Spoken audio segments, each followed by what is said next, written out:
Good morning. It's Friday, March 20th, 2020.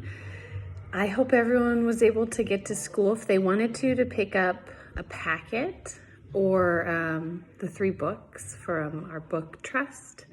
Today I'm going to start out with reading the first 2 chapters in March Mischief, right here. If you have the book, you can get it out. If not, you can just listen to it if you'd like. So here's the first one right here. Chapter 1. A leprechaun named Pal. Batman, shouted Nate. A pirate, yelled Brian. Groucho, cried Lucy. It was Friday, March 15th. In 2 days, it would be St. Patrick's Day. Every year, people in Green Lawn had a St. Patrick's Day contest. They dressed leprechaun statues in funny outfits. The mayor chose a winner, and there was a prize. Everyone who entered the contest bought a leprechaun statue for $5. The money went to help a local food bank. The 4 kids had chipped in and bought their statue together. They were on Bradley and Brian's front porch with a cardboard box of costumes. The kids were trying costumes on the leprechaun and on themselves. Lucy was in 1st grade with the other 3 boys. She was staying with her cousin, Dink Duncan, for a year. Her parents were in Arizona helping to build a school on a reservation. Nate Hathaway and his big sister, Ruth Rose, lived next door to Dink on a woody street. Bradley and Brian Pinto were twins and lived with their parents and older brother Josh on Farm Lane. Pal, the Pinto's dog, sniffed the green leprechaun statue. It stood about 2 feet tall. The statue looked like a little green man with a bow tie. Its face had plump green cheeks and a green beard. Green buckled shoes were on its feet. Pal licked the leprechaun's face. Hey, that gives me another idea, Bradley said. Why don't we dress the statue as Pal? Huh? Nate said. A leprechaun dog? Sure, why not? Bradley asked. Everyone else will make theirs some sports hero or a comic book guy. We'd be the only ones with a dog. Can we do that? Brian asked. Why not? Bradley asked. The mayor's rules didn't say it had to be human. That's a great idea, Lucy said. We can make floppy ears, a tail, and a doggy nose. And we can name it Pal. Bradley pulled off the hat that he'd been trying on and ran inside. A minute later, he came back with a box of art supplies. Bradley took out the scissors, glue, clay, markers, and construction paper. The kids spent the rest of the afternoon changing the leprechaun into a basset hound. Lucy made floppy ears. They looked just like Pal's ears. Nate molded some brown clay into a nose. Brian used a tube sock for the tail. He made brown marks on it, like the ones on Pal's tail. It doesn't look like a dog, Brian said. It needs fur. I have an idea, Bradley said. He went to the kitchen, to Pal's bed. Pal liked to sleep on one of Bradley's old sweaters. Bradley grabbed the sweater and took it outside. What are you doing? Brian asked.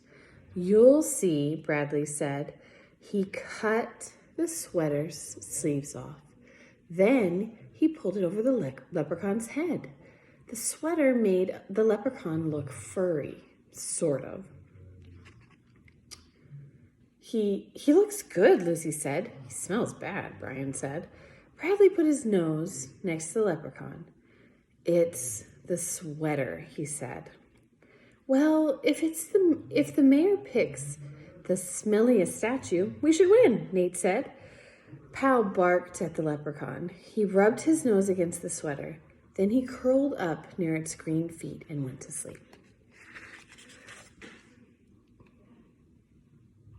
That little guy. Chapter 2, Lost Leprechaun.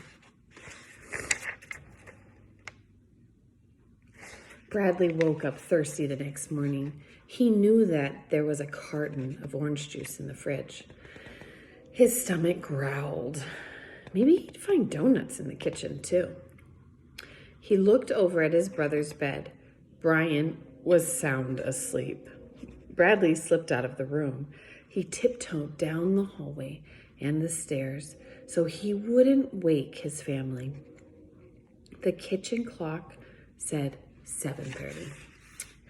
The sun was starting to shine through the window over the sink. Bradley smiled. He didn't see any donuts, but he poured himself a glass of juice. He drank it and listened to a few birds outside the window. Then he remembered the leprechaun statue on the porch.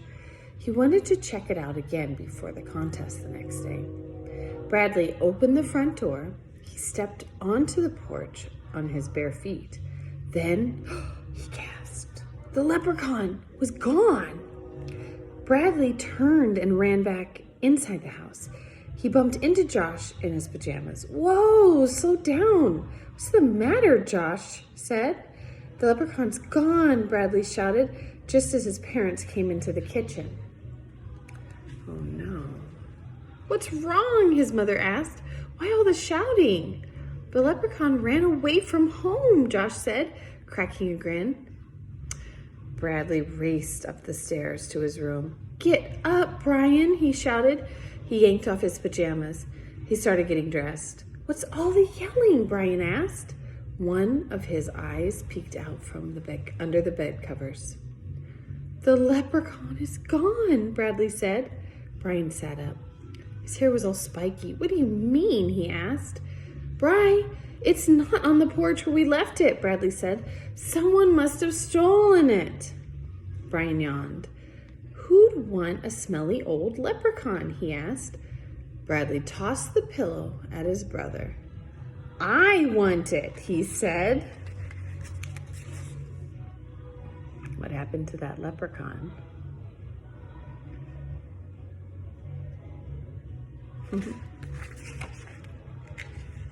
Brian ducked from the pillow.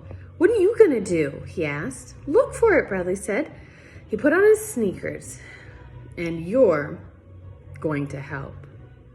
2 minutes later, Bradley and Brian were in the backyard. Brad, if someone stole it, why are we searching in our own yard? Brian asked. Bradley peered inside a clump of bushes. Maybe someone headed out here to play a trick on us. The brothers looked under the shrubs in the barn and even up in the trees. Their mother opened the backyard. You boys come in and eat some breakfast, she yelled. Bradley and Brian walked back to the kitchen before sitting down at the table. Bradley called Lucy. Someone stole the leprechaun, he told her. Call Nate and come over. Maybe someone just took it for a joke, the boy's mother said after Bradley hung up. She looked at Josh. Don't look at me, he said. It's probably your buddy Nate. He loves playing jokes on people. Bradley thought about Nate. Would he steal the leprechaun they had worked on so hard? While they were eating oatmeal, the phone rang. Josh jumped for it. Hello, he said. Just a minute. Josh placed the phone next to Bradley's orange juice. For you, he said. Someone with a bad cold. Bradley picked up the phone and said, Hello? Lucky O'Leary stole your leprechaun, a hoarse voice said. And then the caller hung up. Chapter 3. We'll read that tomorrow. I wonder who stole the leprechaun. So today, whenever you're at home, you can continue reading if you want. Also, make sure that you spend some time with your family, play inside, do some writing if you can. And you could even play board games if you have any. If you're looking for suggestions on things to do, other things to do, then you could email me, or tomorrow I am putting together a website that you can look at. And I'll put some of the things we do in class and some things you can do at home too. So I hope you have an awesome day. Stay happy and healthy. Bye.